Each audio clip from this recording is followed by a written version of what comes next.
Alright, so we did a cursory cleaning, and that's good for in-between coats or in-between projects. But if you're going to set the gun aside for, you know, a day or two or a week, you want to do a little bit deeper cleaning. Make sure you got everything out of there. So it's real simple. Basically, you're going to take the gun apart again.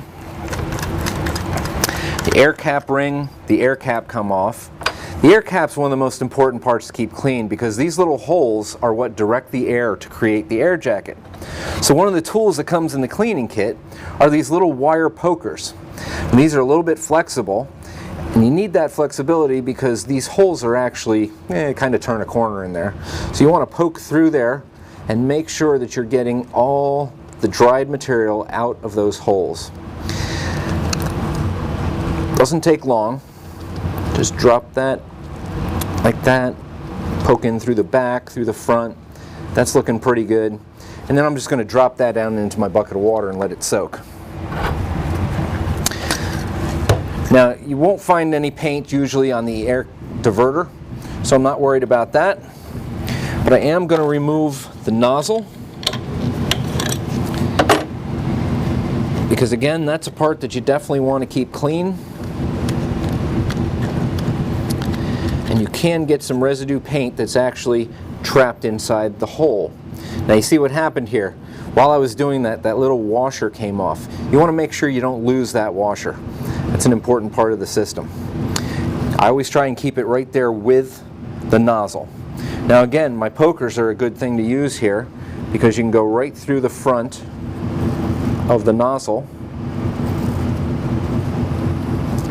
and now you're sure that there's nothing stuck in there. Now at this point, I'm also going to drop this down into my water. And now I'm going to pull the needle out. Don't forget that spring. That's an important part to remember. Pull the needle out.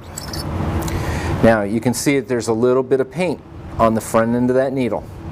Well, there's nothing to getting that off. It's stainless steel. It's going to come right off. So now that needle is clean. I'm going to take my parts here out of the water that have been soaking and dry them off.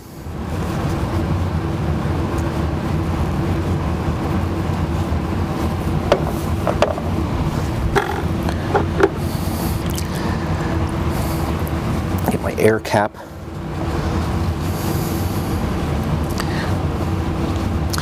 And we're going to put the gun back together, but we're going to do a little maintenance too while we've got the gun apart.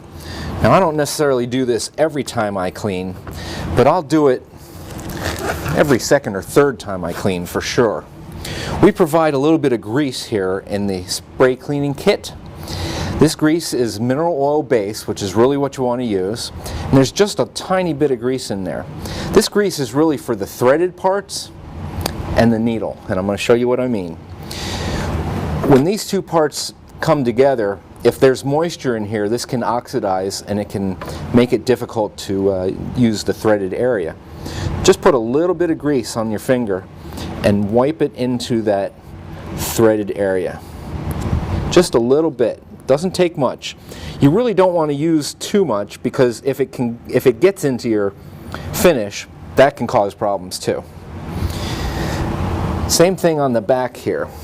I'm going to use a little bit of grease on the flow control knob, and that's going to make it nice and smooth as you screw it in. Now here's a trick not everybody will tell you. You want to take your needle and you want to coat the end of the needle with a little bit of grease. Mineral oil works, baby oil, anything that's mineral oil based will work, and the grease we provide you is mineral oil based. So I'm just putting a light coating on there. It's not enough to really even see, but I do want to make sure the whole needle gets coated from the barrel here on out. The reason you want to do that is that when you slide the needle back into the gun, it's going to go through the gland seal here. That oil or grease will all catch on the gland seal and keep it fresh for a much longer period of time. So now we're just going to put the gun back together.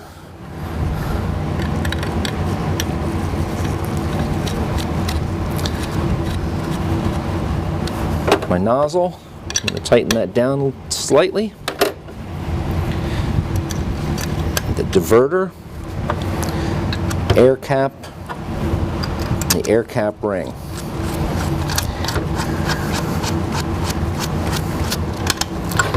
Now I'm going to slide my needle in the back. Remember, as I do this, that grease is all going to catch on the gland seal there and keep it fresh. Put your spring on, screw in your flow control knob.